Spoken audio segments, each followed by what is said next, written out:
பண்ண கடவோம்.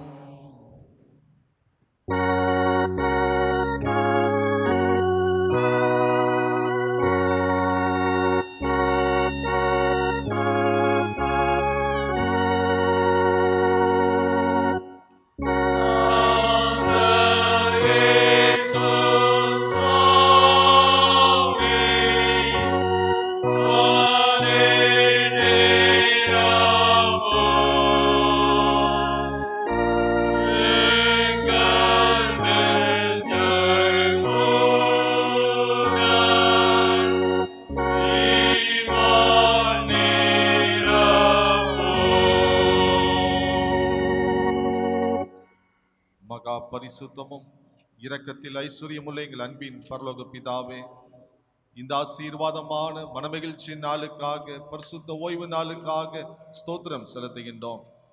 நாங்கள் யாவரும் இணைந்து ஒரு மனதோடு இணையதளத்தின் மூலமாக உம்மை நோக்கி பார்க்க, ஆராதிக்க எங்களுக்கு நீ தந்திருக்கிற இந்த தருணத்திற்காக ஸ்தோத்திரம் செலுத்துகின்றோம்.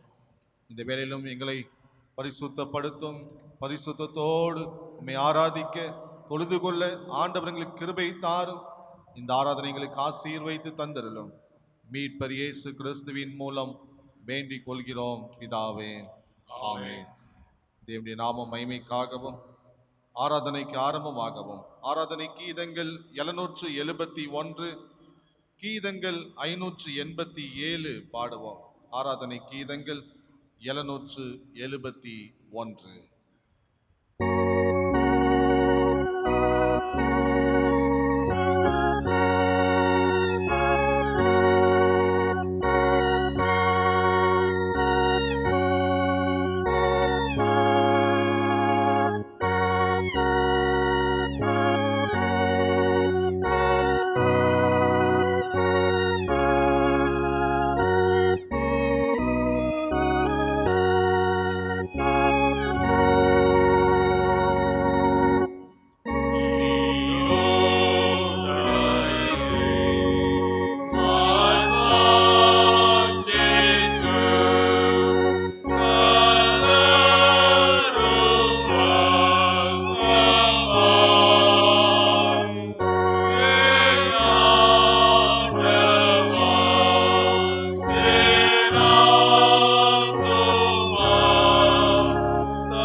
துன்மார்க்கன் தான் செய்த துன்மார்க்கத்தை விட்டு விலகி நியாயத்தையும் நீதியையும் செய்வானையாகில் அவன் தன் ஆத்துமாவை பிழைக்க பண்ணுவான்.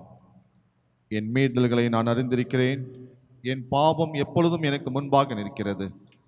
என் பாவங்களை பாராதபடிக்கு நீர் உமது முகத்தை மறைத்து என் அக்கிரமங்களை எல்லாம் நீக்கியருளும். கர்த்தாவே, ஜீவனுள்ள ஒருவனும் உமக்கு முன்பாக நீதிமான் அல்லாததினாலே அடியேனை நியாயந்திருக்க பிரவேசியாதேயும்.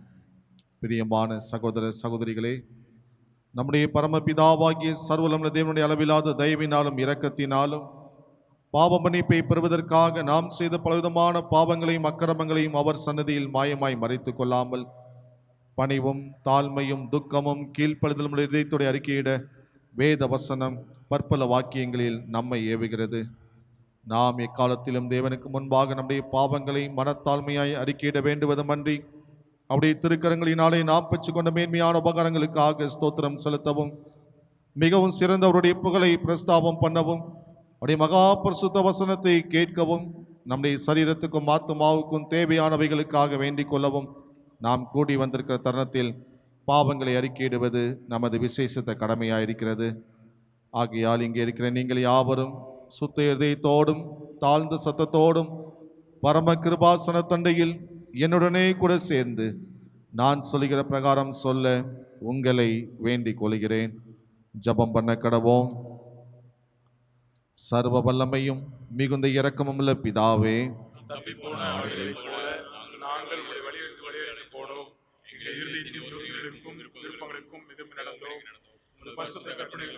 குற்றம் செய்தோம், செய்தவர்களை செய்யாமல் செய்தவர்களை செய்து வந்தோம்.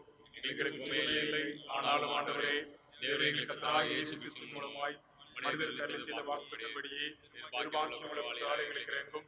தப்பிதங்களை அறிக்கைகள் பொறுமையாயிரும். பாவத்தினும் துக்கப்பெறுகிறீர்கள் சீர்படுத்தும். மிகவும் இரக்கமுள்ள பிதாவே, உம்முடைய பரிசுத்த நாமத்தில் பயமுண்டாகும்படி நாங்கள் தேவபக்தியும் நீதியும் தெளிவுள்ளவராக நடந்து வர இயேசு கிறிஸ்து நிமித்தம் எங்களுக்கு கிருபை செய்தோம். ஆமென். நம்முடைய கர்த்தராகிய இயேசு கிறிஸ்துவின் பிதாவாயிருக்கிற சர்வவல்லமை தேவன் பாவியின் மரணத்தை விரும்பாமல் அவன் தன் பாவத்தை விட்டு திரும்பி பிழைப்பதையே விரும்பி பாவத்து நிமித்தம் துக்கப்படுகிற தமது ஜனத்துக்கு பாவ விமோசனத்தையும் மன்னிப்பையும் கூறி அறிவிக்க தம்முடைய பணிவிடைக்காரருக்கு அதிகாரத்தையும் கட்டளையும் அருளிச் செய்திருக்கிறார். மெய்யாய் மனம் திரும்பி தமது பரிசுத்த சுவிசேஷத்தை உண்மையாய் விசுவாசிக்கிற யாவருக்கும் அவர் பாவங்களை மன்னித்து விமோசனம் செய்கிறார்.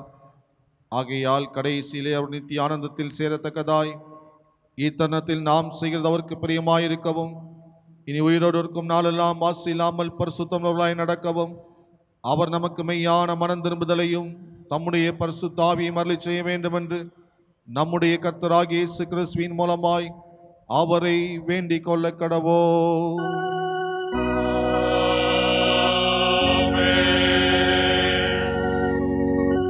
பரமண்டலங்களில் இருக்கிற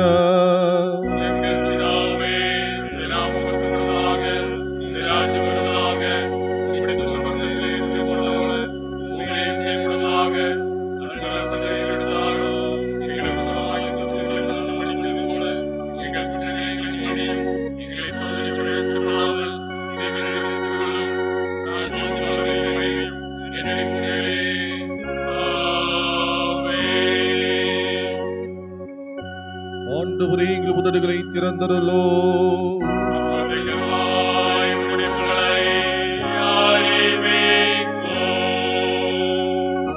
தேவனே, எங்களை இரட்சிக்க விரைவாய் வாரோ.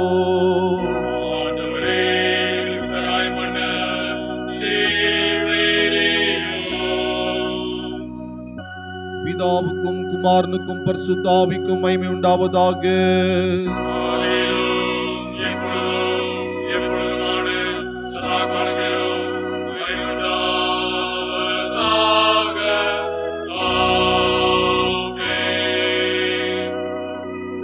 கர்த்தரை துதியோங்கள்.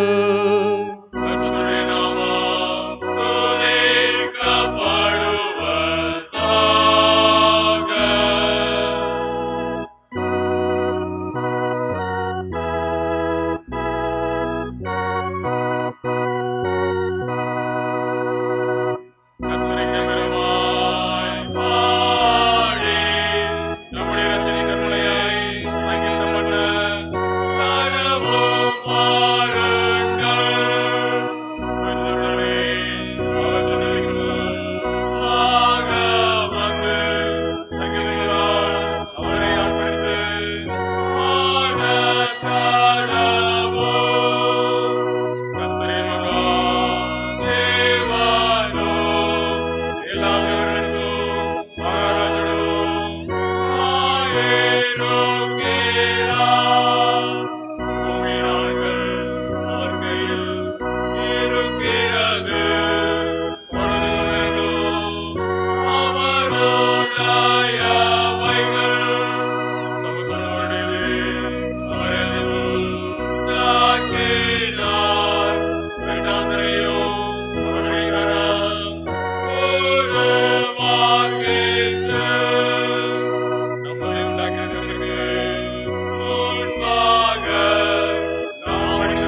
147 சங்கீதத்தை நாம் மாறி மாறி வாசிப்போம். சங்கீதம் 147 முதல் 11 வசனங்கள். கர்த்தரை துதியுங்கள், நம்முடைய தேவனை கீர்த்தனம் பண்ணுகிறது நல்லது, துதித்தலே இன்பமும் ஏற்றதுமாயிருக்கிறது. கர்த்தர் எருசலேமை கட்டுகிறார், துரத்துண்ட இஸ்ரவேலரை கூட்டி சேர்க்கிறார். இருதயம் நொறுங்குண்டவர்களை குணமாக்குகிறார், அவருடைய காயங்களை கட்டுகிறார். அவர் நட்சத்திரங்களை இலக்கத்தை எழுதி அவைகளுக்கு எல்லாம் பெயரிட்டு அழைக்கிறார். நம்முடைய ஆண்டவர் பெரியவரும் மகா பலமுள்ளவருமாய் இருக்கிறார், அவருடைய அறிவு அளவில்லாதது. கர்த்தர் சாந்த குணமுள்ளவர்களை உயர்த்துகிறார், துன்மார்க்கரை தரைமலைக்குள் தாழ்த்துகிறார். கர்த்தரை துதியுடன் பாடி கொண்டாடுங்கள், நம்முடைய தேவனை சுரமண்டலத்தால் கீர்த்தனம் பண்ணுங்கள். அவர் வானத்தை மேகங்களால் மூடி பூமிக்கு மழையை ஆயத்தப்படுத்தி மலைகளில் புல்லை முளைப்பிக்கிறார். அவர் மிருக ஜீவன்களுக்கும் கூப்பிடுகிற காக்கை குஞ்சுகளுக்கும் ஆகாரம் கொடுக்கிறார். அவர் குதிரையின் பலத்தில் விருப்பமாகிறார், வீரனுடைய கால்களில் எறியப்பட்டார். 11ஆம் வசனத்தை சேர்ந்து வாசிப்போம். தமக்கு பயந்து தமது கிருபைக்கு காத்திருக்கிறவர்கள் மேல் கர்த்தர் பிரியமாயிருக்கிறார்.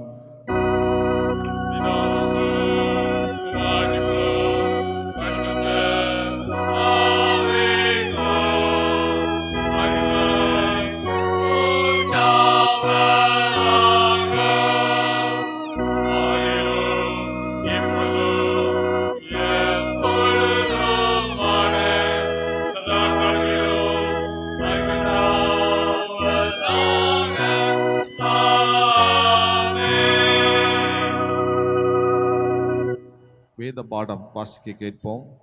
வாசிக்கும்படியாக குறிக்கப்பட்ட திருமுறை பகுதி யாத்திராகமம் 18ஆம் அதிகாரம் 14ஆம் வசனம் முதல் 27ஆம் வசனம் வரை. யாத்திராகமம் 18ஆம் அதிகாரம் 14ஆம் வசனம் முதல். ஜனங்களுக்கு அவன் செய்த யாவையும் மோசேயின் மாமன் கண்டு, நீர் ஜனங்களுக்கு செய்கிற இந்த காரியம் என்ன? நீர் ஒன்றியாய் உட்கார்ந்திருக்கவும் ஜனங்கள் எல்லாரும் காலமே துவங்கி சாயங்காலம் மட்டும் உமக்கு முன்பாக நிற்கவும் வேண்டியது என்ன என்றான்.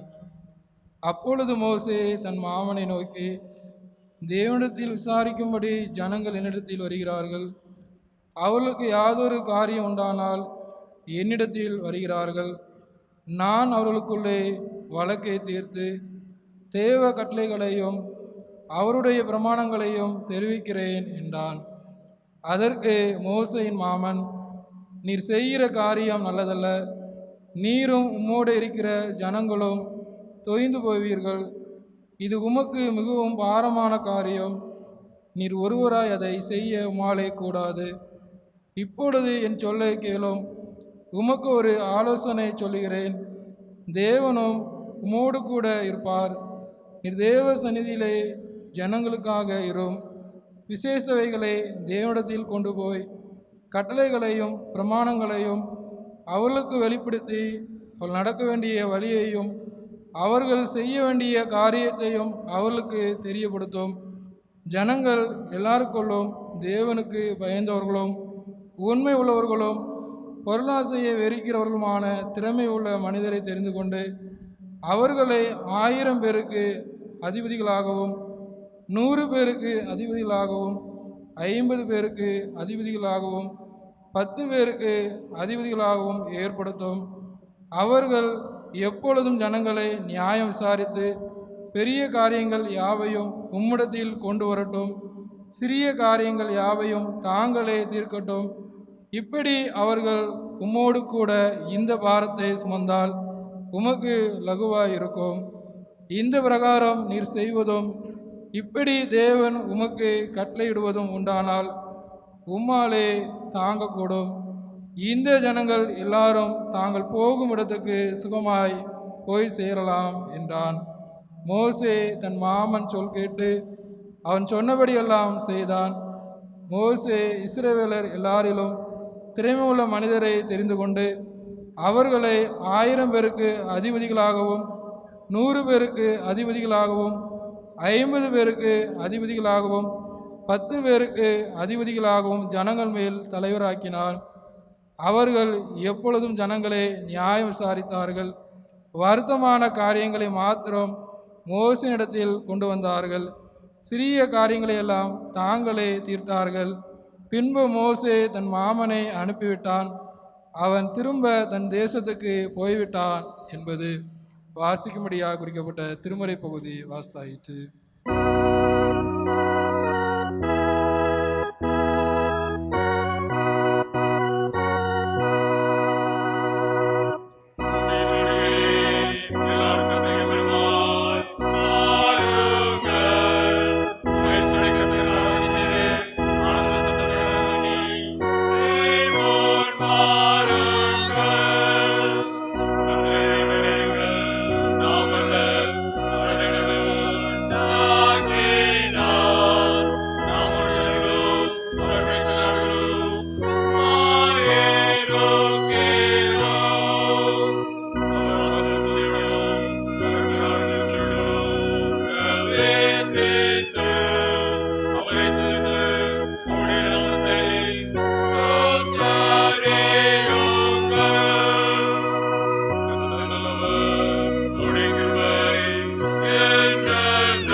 வானத்தையும் பூமியையும் படைத்து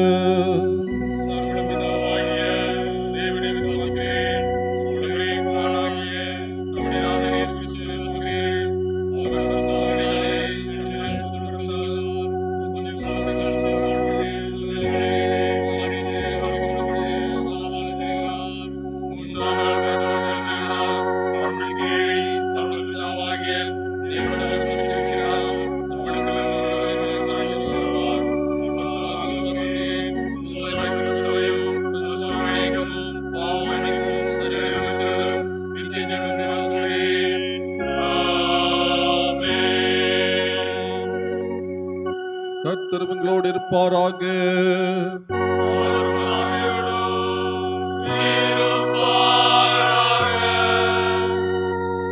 ஜெபம் பண்ண கடவோம்.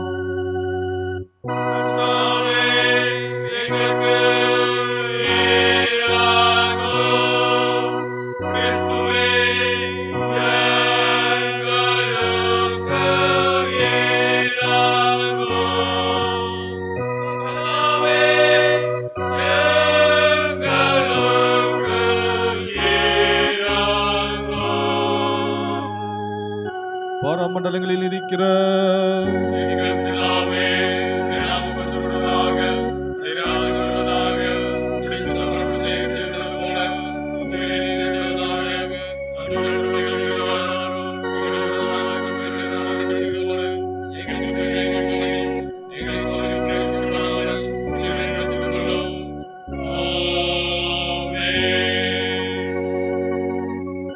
கர்த்தாவே, உம்முடைய இரக்கத்திங்கள் காண்பியோ.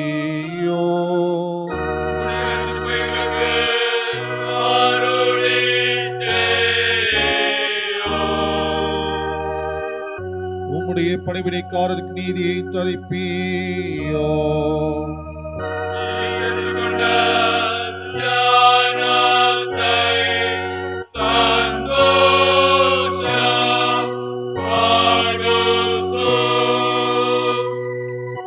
கர்த்தாவே, உம்முடைய ஜனத்தை இரட்சியோ.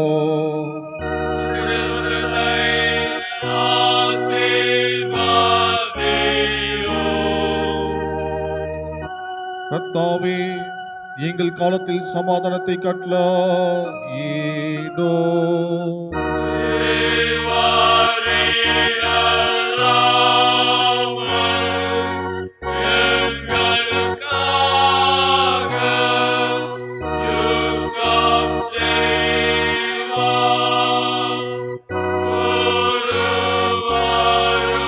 Amen. பராபரனே, எங்கள் இருதயத்தை சுத்திகாரியோ.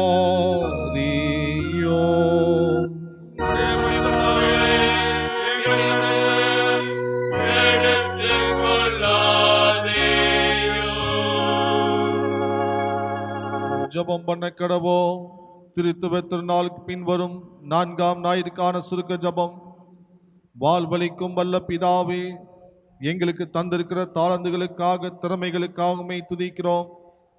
நீர் அருளிய உலகத்தின் வாழ்வாதாரங்களுக்காகவும் வளங்களுக்காகவும் உமக்கு நன்றி செலுத்துகிறோம். நாங்கள் எங்கள் பொறுப்புகளை உணர்ந்து வாழவும் பகிர்ந்து வாழவும் கிருபை தாரும். உண்மையோடும் உத்தமத்தோடும் வாழ்ந்து பரிபூர்ண ஆசீர்வாதங்களை பெற்றுக்கொள்ள அனுக்கிரகித்தருளும். எங்கள் ஆண்டவராகிய இயேசு கிறிஸ்துவின் நாமத்தில் வேண்டிக் கொள்கிறோம் நல்ல பிதாவே.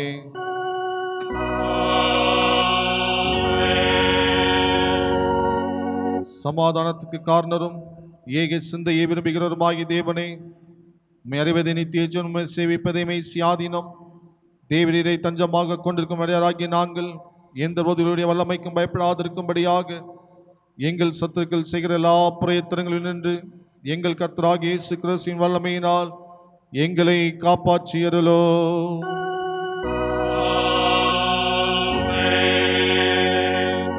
சர்வோலம் நித்திய தேவனே, நால்வர் எங்களை சுகமாய் நடத்தி வந்த எங்கள் பரமபிதாவாகிய கர்த்தாவே, இந்நாளின் மிகுந்த வல்லமையால் எங்களை காப்பாற்றி நாங்கள் யாதொரு பாவத்துக்கு உட்படாமலும் எவ்விதமான மோசத்திலும் அகப்படாமலும் உமது பார்வைக்கு நீதியாயிருக்கிறதை எப்போதும் செய்கிறதற்கு நாங்கள் செய்கிற எல்லாவற்றையும் ஆள்கையினாலே நடத்தி அருள வேண்டும் என்று எங்கள் கர்த்தராகிய இயேசு கிறிஸ்துவின் மூலமாய் வேண்டிக் கொள்கிறோம்.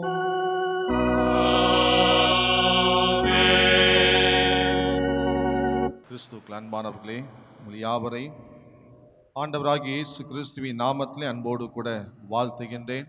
கர்த்தர் உங்களை ஆசீர்வதிப்பாராக.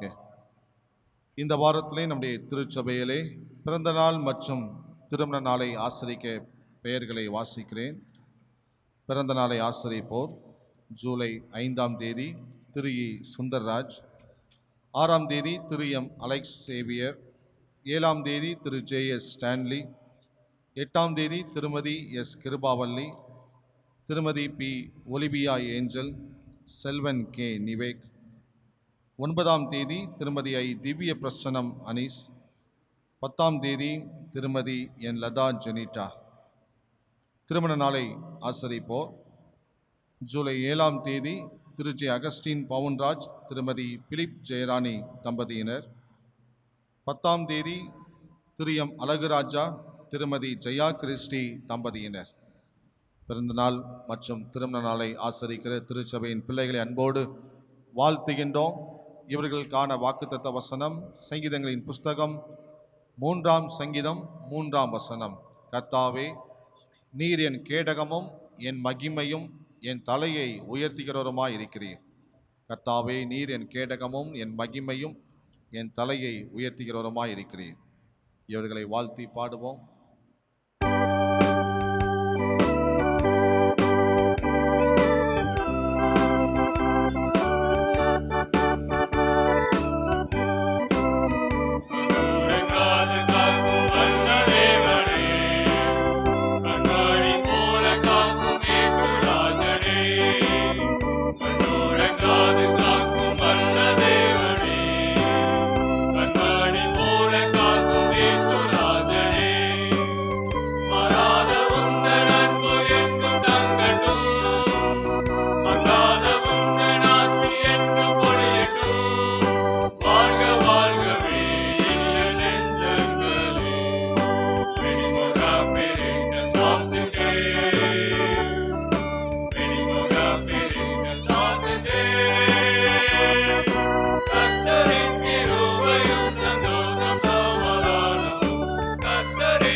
பரிசுத்த பிதாவே, எல்லா நன்மைகளையும் ஆசீர்வாதங்களை தருகிறவரே உமக்கு ஸ்தோத்திரம் செலுத்துகின்றோம்.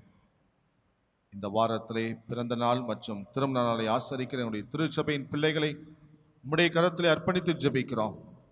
இதுவரை தாங்கி ஏந்தி சுமந்து வழிநடத்தி வந்த ஆண்டவர், நன்மைகளையும் மேன்மைகளையும் காண செய்த ஆண்டவர், இந்த புதிய பிறந்த திருமண ஆண்டிலும் புதிய நன்மைகளை, புதிய கிருபைகளை, புதிய ஆசீர்வாதங்களை கண்டுகொள்ள ஆண்ட உதவி செய்யும்.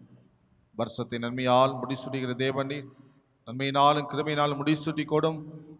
கர்த்தாவே, நீர் என் கேடகமும் என் மகிமையும் என் தலையை உயர்த்துகிறவருமாயிருக்கிறேன். இந்த சங்கீதக்காரனின் விசுவாசத்தை போல இவர்களும் விசுவாசித்து உடைய பேராசீர்வாதத்தை பெற்றுக்கொள்ள ஆண்ட உதவி செய்யும். மீட்பர் இயேசு கிறிஸ்துவின் மூலம் வேண்டிக் கொள்கிறோம் பிதாவே, ஆமென்.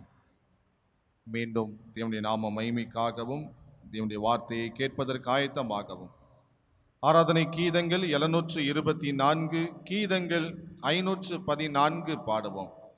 ஆராதனை கீதங்கள் 724.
ஜெபமண்ண கடவோம்.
வானத்தையும் பூமியையும் படைத்த பரமபிதாவே, உமது அன்புக்காக தோத்திரம்.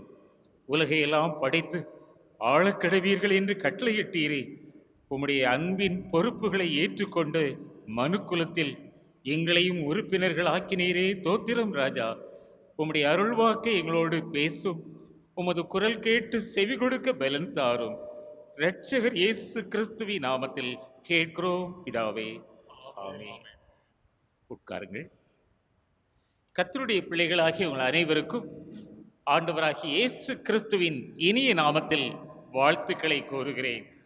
தேவ பிள்ளைகளே, தேவாதி தேவன் அகில உலகத்தை படைத்தவர். படைப்புகளுக்கெல்லாம் மகுடமாக மனுக்குலத்தை படைத்தாரே. படைத்தவர் பெரிய பல பொறுப்புகளோடு கூட ஆழக்கடவீர்கள் என்று நம்மை படைத்தார். அந்த தேவாதி தேவன் நமக்கு தந்த பொறுப்புகளை பற்றி சிந்திக்கும் தலைப்பை பெற்றிருக்கிறோம். உக்ரானத்துவம், பொறுப்பை ஏற்றுக்கொள்தல். தேவ பிள்ளைகளாகிய நமக்கு முன்னாக வசனத்தை தேவன் கொடுத்தார், வளத்தை கொடுத்தார், வரங்களை கொடுக்கிறார். அனைத்தையும் பெற்றுக்கொண்ட நாம் பொறுப்பாளிகள். இன்றைக்கு நாம் பெற்றுக்கொள்ளும் தியான வசனம் யாத்ராகமும் 18ஆம் அதிகாரம் 25ஆம் வசனம்.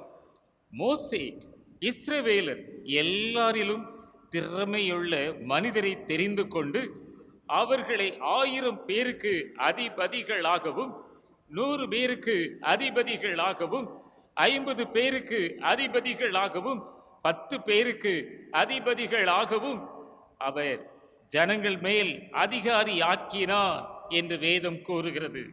கிருபைநாதர் ஆலயத்தில் தேவ பிள்ளைகளாய் அமர்ந்திருக்கிற உங்களையும் இந்த சத்தம் கேட்கும் எல்லையில் இருக்கிற யாவரையும் தேவாதி தேவன் ஆசீர்வதிப்பாராக. தேவனுடைய பிள்ளைகளே, தேவன் நம்மை படைக்கும் போதே அவர் தமது சாயலாலேயே நம்மை படைத்தார். நம்மை கனப்படுத்துகிறார், நம்மை மேன்மைப்படுத்துகிறார். ஒரு பெரிய ஆளும் பொறுப்பை கொடுப்பதற்காகவே அவருடைய சாயலிலேயே நம்மை படைக்கிறார். ஆதியாகமம் 1ஆம் அதிகாரம் 26ஆம் வசனம் கூறுகிறது, தேவன் தமது சாயலாகவும் தமது ரூபத்தின் படியையும் மனுஷனை உண்டாக்குவோமாக. அவர்கள் சமுத்திரத்தின் மச்சங்களையும் ஆகாயத்து பறவைகளையும் மிருக ஜீவனையும் பூமி அனைத்தையும் பூமியின் மேல் ஊறும் சகல பிராணிகளையும் ஆளக்கடவீர்கள். எத்தனை பெரிய கட்டளையோடு பொறுப்பை தேவன் நமக்கு வழங்கிவிட்டார். இந்த பொறுப்பை இன்றைய தினம் தியானிக்கும் தலைப்பில் உக்ரானத்துவம், பொறுப்பு வழங்கப்படுதல், அக்கௌண்டபிலிட்டி. பொறுப்பை பெற்றவர்களாகிய நம்மை விட பொறுப்பு கொடுக்கிறவர் மகா பெரியவர். அவர் எல்லாரிலும் பெரியவர், சிறந்தவர். அவர் ஒப்பு கொடுத்த பொறுப்பை பெற்றுக்கொண்ட நாம் கடனாளிகள், பொறுப்பாளிகள், கட்டுப்பாடோடு கூட கடமைகளை நிறைவேற்ற வேண்டியவர்கள். அப்படியானால் அக்கௌண்டபிலிட்டி என்று சொல்லும்போது பீயிங் அசைன்ட் ரெஸ்பான்சிபிலிட்டி என்று பொருள்படும் அல்லவா? இந்த வளமான உலகத்திலே தேவன் மனுக்குலத்தை படைத்தார். குடும்பம் உருவாயிற்று, சமுதாயம் ஆயிற்று. அனைத்தின் மத்தியிலும் தேவ பொறுப்பு பெருகிற்று. இதோ 3 குறிப்புகளை உங்களோடு நான் பகிர்ந்து கொள்கிறேன். நாம் நமக்கே பொறுப்பாளிகள். தேவ பிள்ளைகளே, நீங்கள் உங்களுடைய வாழ்க்கையில் நீங்கள் உங்களுக்கே பொறுப்பாளிகள். உங்களுக்கு மட்டுமல்ல, உங்கள் குடும்பத்துக்கும் நீங்கள் பொறுப்பாளிகள். உக்ரானத்துவம் என்பது தேவனுடைய பிள்ளையாகிய பவுலுடைய வாழ்க்கையிலே தெளிவுபடுத்த விரும்பினார். நான் என்னிலே பலவீனன் ஐயா என்று சொல்லும் வார்த்தையை அவர் தனக்குள்ளே போராடி எழுதுகிறார். ஒருவேளை சொல்ல வேண்டுமானால் ஒரு அழுகை குரலிலேயே கதறுகிறார். இதோ ரோமாபுரியாருக்கு எழுதின நிருபம் 7ஆம் அதிகாரம் 19ஆம் வசனம் கூறுகிறது, நான் விரும்புகிற நன்மையை செய்யாமல் விரும்பாத தீமையே செய்கிறேன் என்று கூறுகிறார். நான் விரும்புவதை நான் செய்ய முடியவில்லையே, நான் நிர்பந்தமான மனுஷன் ஐயா, யார் இந்த மரண சரீரத்திலிருந்து என்னை விடுதலை ஆக்குவான் என்று கேட்கிறார். ஆண்டவரின் பிள்ளைகளே, இதற்கு உதவி தேவை. பொறுப்பு எனக்கு இருக்கிறது, பொறுப்பை நிறைவேற்ற என்னிலே பலன் இல்லை. மனிதனோ பலவீனன், தேவ பலன் தேவைப்படுகிறது. அங்கேதான் கிறிஸ்துவின் தேவை வருகிறது. கிறிஸ்துவானவர் நம்மை சற்குணராக இருக்க கட்டளையிடுகிறார். இதோ அவர் நமக்கு கொடுத்த முதல் பெரிய பொறுப்புக்கான ஆசீர்வாதம் சமாதானம். யோவான் 14:27 சமாதானத்தை உங்களுக்கு வைத்து போகிறேன் என்று கூறுகிறார். இன்னுமாய் யோவான் 15:9 என்னுடைய அன்பிலே நிலைத்திருங்கள் என்று கட்டளையிடுகிறார். இன்னும் லேவிய ராகமம் 11:45 நான் பரிசுத்தர் நீங்களும் பரிசுத்தராய் இருப்பீர்களாக என்று கட்டளையிடுகிறார். இந்த பொறுப்பை நிறைவேற்ற தேவாவியானவருடைய உதவி தேவை. இழந்துவிடக் கூடாதல்லவா? சமாதானத்தையோ அன்பையோ பரிசுத்தத்தையோ இழப்போமானால் நான் கிறிஸ்தவனாய் இருக்க முடியாதே. தேவ பிள்ளைகளே, இன்னுமாய் நாம் நம்முடைய குடும்பத்துக்கும் பொறுப்பாளிகளாய் இருக்கிறோம். தேவன் நம்மை குடும்பமாகவே படைத்தார், ஆசீர்வதித்தார். Accountability to myself and to my family. ஆண்டுடைய பிள்ளைகளாகிய ஒவ்வொரு குடும்ப தலைவனும் ஒரு குடும்பத்தின் போதகர். priest in the family. The father is the priest in the family. நீங்களே குடும்ப ஜெபத்தை நடத்த, குடும்பத்தை கிறிஸ்துவுக்குள் கொண்டு வர பொறுப்பாளிகள். யோபு என்ற தேவ மனிதன் அவனுடைய பிள்ளைகள் விருந்துக்கு போய்விட்டு வந்துவிட்டால் அதிகாலையில் எழும்புவான், பலி செலுத்துவானாம், எண்ணிக்கைக்கு ஏற்ப பாவ நிவாரண பலி. இன்னுமாய் தேவனுடைய பிள்ளைகளாகிய நாம் குடும்ப வாழ்க்கையிலே ஒருவருக்கொருவர் பொறுப்பாளிகள். கணவனை பார்த்து ஆண்டவர் சொல்லுகிறார், இதோ எபேசியர் 5:25 புருஷர்களே உங்கள் மனைவிகளில் அன்பு கூறுங்கள் என்ற அன்பின் கட்டளையை கொடுக்கிறார். உக்ரானத்துவம், பொறுப்பு. அதோ பெண்கள் மனைவிமாரை பார்த்து பவுல் எழுதுகிறார், மனைவி தன் சொந்த புருஷனுக்கு எந்த காரியத்திலும் கீழ்ப்படிந்திருக்க வேண்டும் என்று கூறுகிறார். கீழ்ப்படிதல். பொறுப்பை நிறைவேற்ற வேண்டுமானால் தேவ ஆவியானவர் சொல்லுகிறார், அவரே நமது நடுவில் இருக்க வேண்டும். குடும்பத்தின் தலைவராக இயேசு இருப்பாரானால் பொறுப்பு நிறைவேறும். ஆண்டவரின் பிள்ளைகளே, இன்னுமாய் தேவன் பொறுப்பு கொடுக்கிறவர் அல்லவா? நாம் யாவரும் தேவனுக்கு பொறுப்பாளி. Accountability to God Almighty. ஆண்டுடைய நாமத்தினாலே சொல்லுகிறேன், தாளந்துகளை கொடுக்கிறார், வரங்களை கொடுக்கிறார், செல்வத்தை கொடுக்கிறார், சுகத்தை தருகிறார். ஏன் நான் நிச்சயமாகவே கணக்கு ஒப்புவிக்க வேண்டுமே? ஐஸ்வர்யம் தருகிறாரே, ஏன் எனக்கு கொடுக்கிறார்? என்னை ஏன் ஆசீர்வதிக்கிறார்? அதை பகிர்ந்து கொடுப்பதற்காகவே. இதோ நான் வாசித்த யாத்ராகமம் 18ஆம் அதிகாரம் 25ஆம் வசனத்தை படிக்கும்போது ஆண்டவருடைய பிள்ளையாகிய மோசே இஸ்ரவேல் எல்லாரிலும் திறமையுள்ளவர்களை தெரிந்து கொண்டான். 1000 பேருக்கு, 100 பேருக்கு, 50 பேருக்கு, 10 பேருக்கு என்று அதிபதிகளை நியமித்தான், அதிகாரிகளாக்கினான். இந்த பொறுப்பை கொடுப்பதின் காரணம் அவர் பெற்ற பெரிய பொறுப்பை பகிர்ந்து கொடுப்பதினால் பெரிய வேலைகளை நிறைவேற்ற முடிந்தது. ஆண்டுடைய பிள்ளைகளே, உங்கள் கையில் தேவன் பெரிய பொறுப்புகளை கொடுக்கிறார். பொறுப்பை பகிர்வதினால் நீங்கள் குறையவே இல்லை, உங்கள் வேலை செவையாய் நடைபெறுகிறது. இப்போது நான் பெரிய பொறுப்பை சுமப்பேனானால் நான் ஒருவேளை இழைத்து போவேனே என்று சொல்லும் நிலையில்தான் தேவனுடைய மனிதன் பகிர்ந்து கொடுத்தார். இஸ்ரவேல் ஜனங்களோ 6 லட்சம் ஆண்கள், இன்னும் குடும்பம் ஏராளம் வனாந்தர பயணமாய் போகும்போது பெரிய பொறுப்புகள் இருந்தன, பகிர்ந்து கொடுத்தார். இன்னுமாய் தேவ பிள்ளைகளே, நிர்வாகத்தில் ஆதி திருச்சபை மக்கள் என்ன செய்வது என்று கலங்கினார்கள். அப்போது தேவன் சொன்னார், அவர்களுக்கு பகிர்ந்து கொடுங்கள், பொறுப்புள்ளவர்களை தெரிந்து கொள்ளுங்கள் என்று அப்போஸ்தலர் 6:3 படிக்கிறோம். பரிசுத்த ஆவியும் ஞானமும் நிறைந்த நற்சாட்சி பெற்றிருக்கிற 7 பேரை தெரிந்து கொள்ளுங்கள், அவர்களை இந்த வேலைக்காக ஏற்படுத்துங்கள் என்று தேவ ஆவியானவர் கூறுகிறார். ஆண்டுடைய பிள்ளைகளே, திருச்சபை வளர தேவன் காலா காலங்களில் ஆவியினால் நிரப்பப்பட்ட தேவ பிள்ளைகளுக்கு பொறுப்பை பகிர்ந்து கொடுக்கிறார் அல்லவா? இது இன்னுமாய் பவுலுடைய ஊழியத்திலும் தீமோத்தேயுவுக்கு பொறுப்பை வழங்குகிறார். 2 தீமோத்தேயு 2ஆம் அதிகாரம் 2ஆம் வசனத்தில் அந்த தீமோத்தேயுவை பார்த்து சொல்கிறார், உனக்கு நான் பொறுப்பு கொடுப்பது மட்டுமல்ல, நீனும் அதே செய், உண்மையுள்ள மனுஷர்களிடத்தில் ஒப்புவி என்று கூறுகிறார். திருச்சபையின் பிள்ளைகளே, இன்றைக்கு தேவன் உங்கள் ஒவ்வொரு கையிலும் ஒரு பொறுப்பை கொடுத்திருக்கிறார். உங்களை வரத்தினால் நிரப்புகிறார் என்றால் நீங்கள் ஒவ்வொருவரும் உங்கள் வரங்களை பயன்படுத்துவீர்களா? தேவ ஜனம் கணக்கு ஒப்புவிக்க வேண்டும். ஒரு கிறிஸ்தவன் என்றால் கிறிஸ்துவை உடையவன், கிறிஸ்துவுக்கு அவரை பிரதிபலிப்பவன் அல்லவா? இன்னுமாய் நீங்களே சாட்சிகளாக வாழ வேண்டும். நாமே சுவிசேஷமாக வாழ வேண்டும்.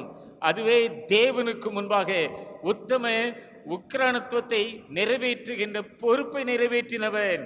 இன்னுமாய் சொல்லுவேன், திருச்சபையின் பிள்ளைகளே, நீங்கள் தேவனுக்கு எத்தனை பொறுப்பாளிகளோ திருச்சபைக்கும் பொறுப்பாளிகள். இன்று நான் சொல்ல போகிற வசனங்கள் தேவனுடைய பிள்ளையாகிய பவுலால் 2 கொரிந்தியர் 8ஆம் அதிகாரம் 2ஆம் வசனமாய் எழுதப்பட்டது. அவர்கள் மிகுந்த உபத்திரவத்தினாலே சோதிக்கப்படுகையில் கொடிய தரித்திரமுடையவர்களாய் இருந்தும் தங்கள் பரிபூர்ண சந்தோஷத்தினாலே மிகுந்த உதாரத்துவமாய் கொடுத்தார்கள். ஏழ்மையிலும் கொடுத்தார்கள், தாராளமாய் கொடுக்கிறார்கள், உதாரத்துவமாய் கொடுக்கிறார்கள் அல்லவா? இதுதான் திருச்சபையின் மக்களுக்கு தேவன் கற்றுக் கொடுத்த காரியம். பஞ்ச காலம், நெருக்கமான காலம், இடுக்கண்கள், இயலாமைகள் நடுவிலே ஏராளமாய் கொடுக்கிறார்களே. கொடுப்பது என்பது இழப்பு அல்ல, அது சேமிப்பு. சேமிப்பு. தேவனுக்காய் கொடுப்போமானால் அது தேவ பரலோக ராஜ்யத்திலே அது ஒரு குவிப்பு. ஆண்டுடைய பிள்ளைகளே, இன்றைக்கு மிஷனரிமார்கள் தங்களை தியாகம் செய்தார்கள், திருச்சபை ஊழியர்களாய் வந்தார்கள் என்றால் அவர்களுடைய வாழ்க்கையிலே எத்தனை தியாகம்! ஆதி மிஷனரிமார்கள் திருச்சபையில் ஒரு பழக்கத்தை ஏற்படுத்தினார்கள், பிடியரிசி திட்டம். எளிய மக்கள் திருச்சபையில் இணைந்தார்கள்.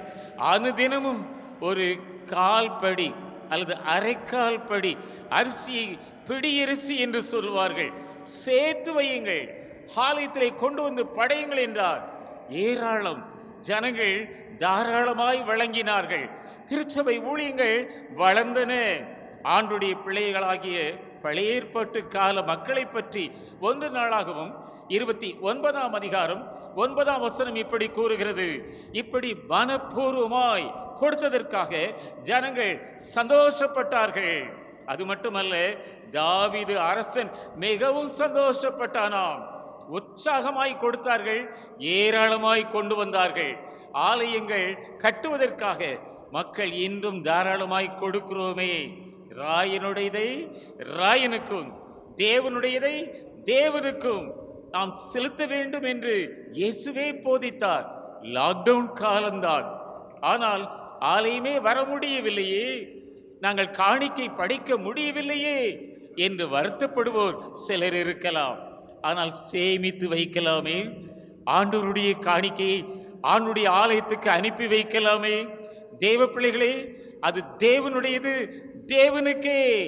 அன்றொரு நாள் சிறுவன் தன் கையில் இருந்த 5 அப்பத்தையும் 2 மீனையும் அப்படியே கொடுத்து விட்டானே.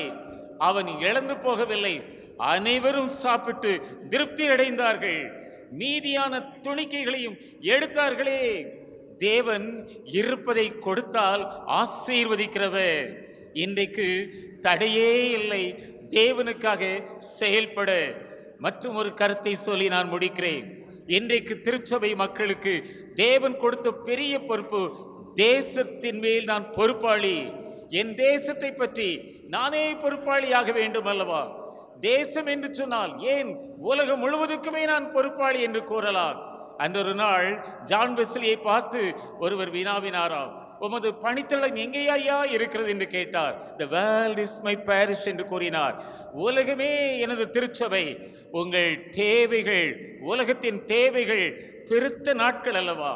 நாம் மண்டியிட்டு ஜெபிக்க வேண்டுமானால் எனக்காக மட்டுமல்ல, உலகத்தின் மக்கள் பாதிக்கப்பட்ட யாவருக்காகவும் ஜெபிக்கலாமே.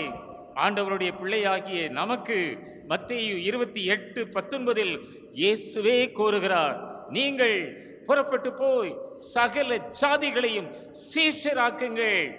எல்லா மக்களுக்கும், உலகத்தினுடைய சகல ஜனங்களுக்கும் நற்செய்தி அறிவிக்க வேண்டியது நமது மேல் விழுந்த கடமை அல்லவா? ஆண்டவர் சொன்னார், இதோ உலகத்தின் முடிவு பரிந்தும் சதா காலங்களிலும் நான் உங்களுடனே கூட இருக்கிறேன். அந்த வாக்கை கொடுத்தவர் நம்மோடு இருப்பார். அவர் நம்மை விட்டு விலகவே மாட்டார்.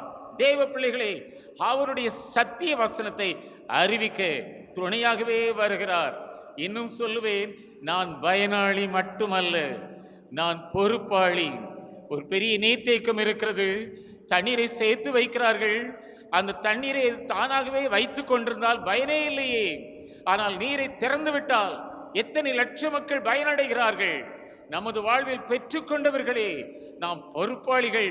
பகிர்வதற்கு, பிறர் பயனடைவதற்காக உதவிக்கரம் நீட்டுவது, மண்டியிட்டு செவிப்பது, தேசத்துக்காய் திறப்பின் வாசலிலே நிற்பது, நற்செய்தி உலகமெங்கும் அறிவிப்பது, சாட்சி வாழ்க்கை வாழ்வதல்லவா தேவனுடைய பிள்ளைகளின் கடமை, பொறுப்பு. குடும்பத்திலும் நமது பொறுப்பு உண்டு. பிள்ளைகளை கர்த்தருக்கேற்ற வளர்ப்பிலே வளர்க்க வேண்டும்.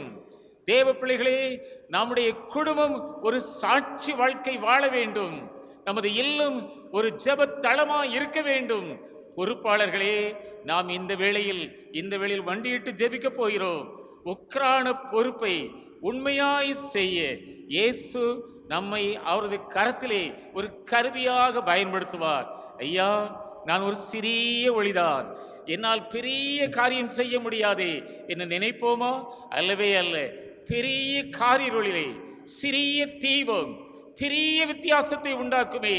உங்களையும் ஆண்டவர் பயன்படுத்துவார். ஜெபிப்போமா? அர்ப்பணிப்போமா? வேண்டுதல் செய்வோமாக. எங்கள் தேவாதி தேவனே, உம்முடைய பிள்ளைகளுக்காக வேண்டிக் கொள்கிறேன். எங்களை நீ தெரிந்து கொண்ட தேவன், எங்களோடு உடன்படிக்கை செய்தீர். எங்களை ஆசீர்வதிக்கவே ஆசீர்வதித்தீர் ஐயா. நாங்கள் பொறுப்பாளிகள், நாங்கள் கடனாளிகள். நாங்கள் உமது நாமத்தை அறிவிப்பதிலே நாங்கள் இன்னும் எங்கள் வாழ்க்கையிலே பொறுப்பை நிறைவாக்கி கொள்கிறோம். பகிர்ந்து கொடுக்கும் பாக்கியத்தை எங்களுக்கு தாரும் ஐயா. உம்முடைய ஆவியால் எங்களை நிரப்பியருளும். திருச்சபையின் பிள்ளைகளை பலப்படுத்தும் ஐயா. உம்முடைய கிருபை அனைவர் மேலும் இறங்குவதாக இயேசு கிறிஸ்துவின் நாமத்தில் வேண்டிக் கொள்கிறோம் பிதாவே. ஆமேன், ஆமேன். நாம் எழுந்திருந்து திரியேக தேவனை துதிப்போமாக.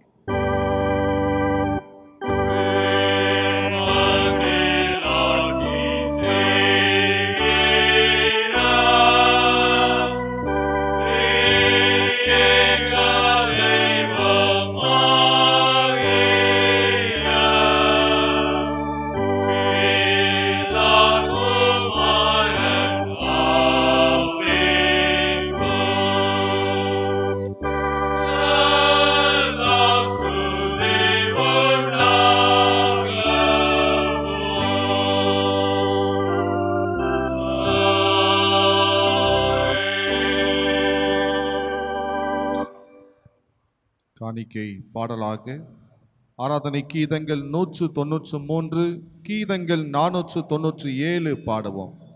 ஆராதனை கீதங்கள் 193. Thank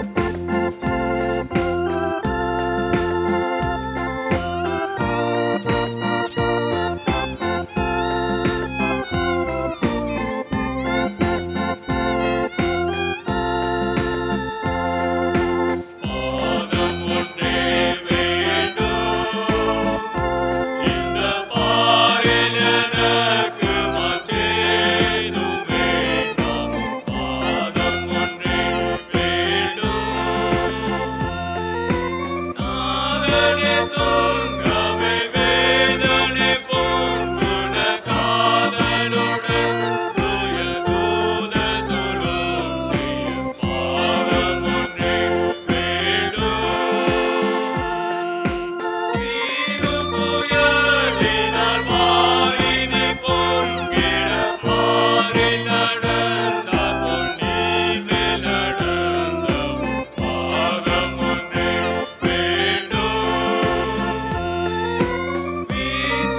ஜெபம் செய்வோமாக.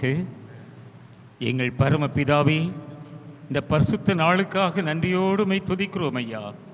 தேவ பிள்ளைகளாய் உம்மை ஆராதித்து கொண்டிருக்கிற உம்முடைய பிள்ளைகள் யாவர் மேலும் உம்முடைய அருள்மாறி நன்மைகளை இப்போதே ஊற்றி அருளும்.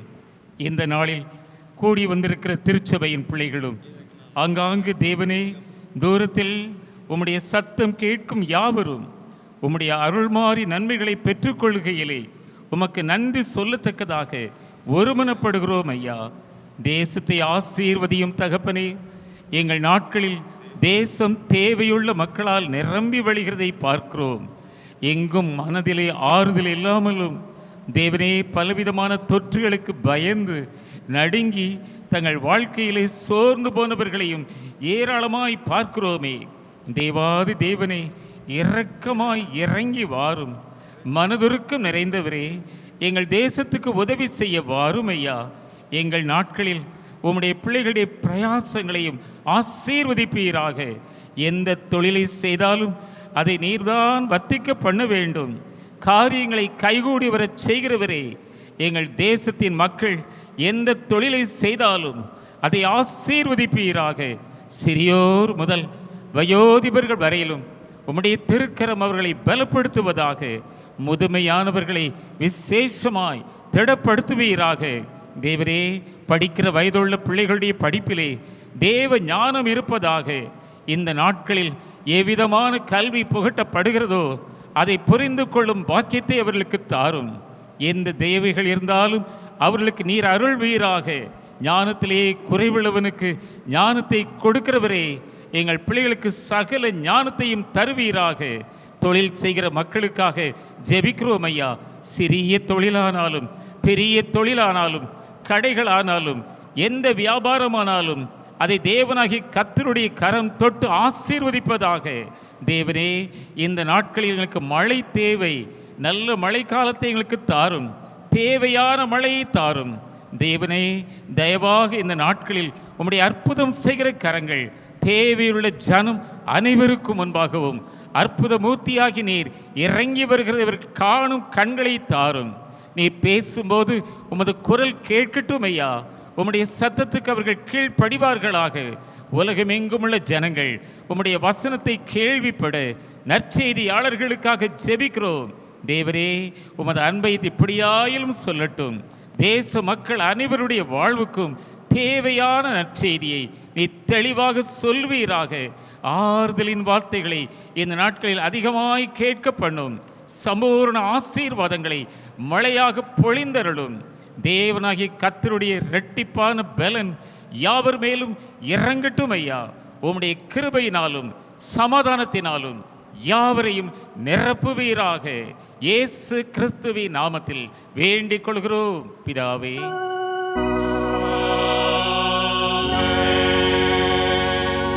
கர்த்தர் உங்களை ஆசீர்வதித்து காக்க கடவர். கர்த்தர் தம்முடைய திருமுக பிரகாசத்தை உங்கள் மேல் வீச செய்து உங்கள் மேல் கிருபையாயிருக்க கடவர். கர்த்தர் தம்முடைய முகத்தை உங்கள் மேல் பிரசன்னமாக்கி இப்பொழுதும் எப்பொழுதும் சகலவிதமான ஆசீர்வாதங்களையும் சகல நாட்களிலும் சம்பூர்ணமாய் கட்டளையிட கடவர்.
பரிசுத்த பிதாவே, இந்த பரிசுத்த நாளிலே மகிழ்ச்சியோடு உம்மை நோக்கி பார்க்க ஆராதிக்க கிருபை தந்திரே நன்றி செலுத்துகின்றோம்.